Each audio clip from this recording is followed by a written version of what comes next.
CM Chandrababu Naidu గారు ఆదేశానుసారం అందరం కూడా ఇంటింటికి తెలుగుదేశం ప్రతి డివిజన్లో కూడా తిరుగుతూ అందరినీ వాళ్ళ సమస్యల గురించి అడుగుతూ అక్కడ ఉన్న ప్రెసిడెంట్ కానీ కార్పొరేటర్ కానీ ఎమ్మెల్యేలు కానీ బిఎల్ఓలు కానీ అందరితో మేము పరిశీలకులుగా మేము కూడా ప్రతి ఇంటికి వెళ్ళి వాళ్ళ సమస్యలు తెలుసుకుంటూ ఇక్కడ ఇప్పటి వరకు 2 సంవత్సరాలు జరిగిన మన అభివృద్ధి మరి బాబు గారు కానీ ఎలాంటి అభివృద్ధి పథకాలు మన ముందుకు తీసుకొచ్చారు అని మేము అడగటం జరుగుతూ ఉంది.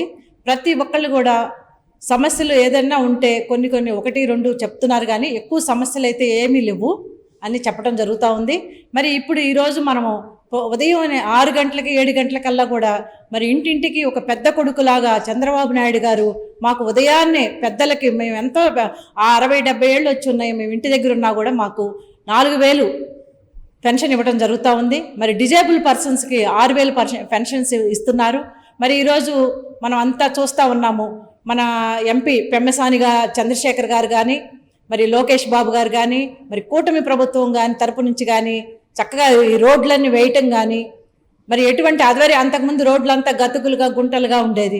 గత ప్రభుత్వంలో ఎటువంటి అభివృద్ధులు జరగలేదని చెప్పి జనాలు చెప్పడం జరుగుతూ ఉంది. ఈ 2 సంవత్సరాల్లో ఎన్నో అభివృద్ధి పథకాలు ముందుకు తీసుకెళ్తా ఉన్నారు. ఇవన్నీ జరుగుతున్నాయి అని చెప్పేసి ప్రజలే చెప్తున్నారు.